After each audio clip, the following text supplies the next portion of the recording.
Nous sommes devant l'église Saint-Nicolas de Combloux. C'est ici que Claire Tronchet a pris l'habitude de donner rendez-vous au groupe de promeneurs curieux de découvrir l'art baroque présent un peu partout au pays du Mont-Blanc.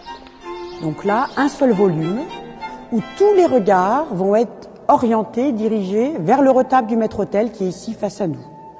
C'est l'évocation de la prière, l'évocation du catéchisme qu'on va célébrer dans ce mobilier qu'est le retable. Tous les fidèles ici qui sont dans cette église, que ce soit sur les bas-côtés ou au centre dans la nef, doivent voir ce retable pour prier. Un retable qui respecte fidèlement les caractéristiques de l'art baroque. Couleur, surcharge décorative, exubérance, un art au service de la religion. Dès le XVIe et le XVIIe siècle, l'Église catholique a imposé ce style partout en Europe pour mener la contre-réforme, mouvement de réaction à la progression des courants protestants.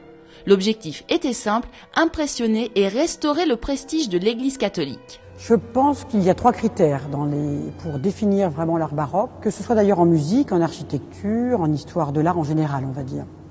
La lumière, qui ici à Saint-Nicolas est évidente, elle passe par tous ces vitraux transparents, qui à l'époque n'étaient pas colorés, qui étaient transparents. Ensuite, il y a le mouvement qui est donné par les colonnes torses qui sont derrière nous. Où là, effectivement, il y a cette idée d'ascension et également de descente qui est évoquée. Et bien le dernier, c'est la couleur. On va utiliser de la polychromie systématiquement sur tout ce qui est retable en bois et bien sûr les murs pour évoquer vraiment cette histoire de mouvement, de couleur et de lumière qu'est le baroque. C'est au XVIIIe siècle que l'art baroque a trouvé sa place dans les églises et les chapelles du pays du Mont-Blanc. Un itinéraire balisé de 20 km permet aux randonneurs de découvrir ces 10 édifices remarquables. De Combloux au Contamine-Montjoie, en passant par Saint-Gervais, il suffit d'emprunter le sentier du baroque pour une plongée artistique et culturelle.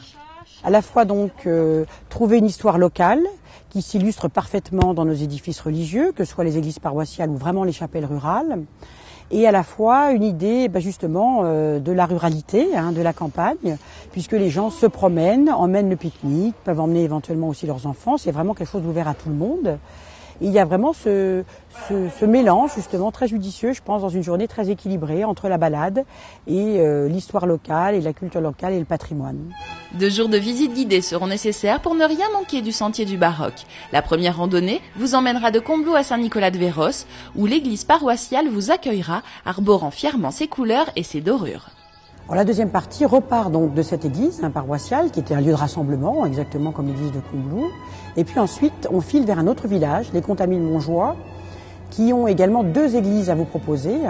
Une vraiment de paroisse qui est à l'intérieur du village, et puis une autre qui est très caractéristique justement de ces endroits de pèlerinage, de passage, qui est Notre-Dame de la Gorge, où on filait ensuite vers le col du Bonhomme et vers les Italies. Alors elle vraiment est un joyau de l'art baroque, avec un magnifique retable de clairon. Si vous voulez en plus compléter vos connaissances par la découverte de la musique baroque, rendez-vous cet été pour le Festival du baroque du 2 au 13 juillet. Alors, le Festival du baroque du pays du Mont-Blanc rattache 14 communes et a pour ambition de faire vivre chaque église dans chaque commune avec de la musique baroque du XVIe et XVIIe siècle. Puisqu'en musique, on est un petit peu en décalage par rapport à l'architecture d'ici qui est un peu plus tardive du XVIIIe. Et cette année, la grande nouveauté, c'est qu'en plus du concert, il y a une animation, souvent liée à l'histoire locale, où les guides du patrimoine interviennent dans chaque commune pour faire connaître davantage leur édifice religieux, mais aussi leur commune et leur territoire de montagne.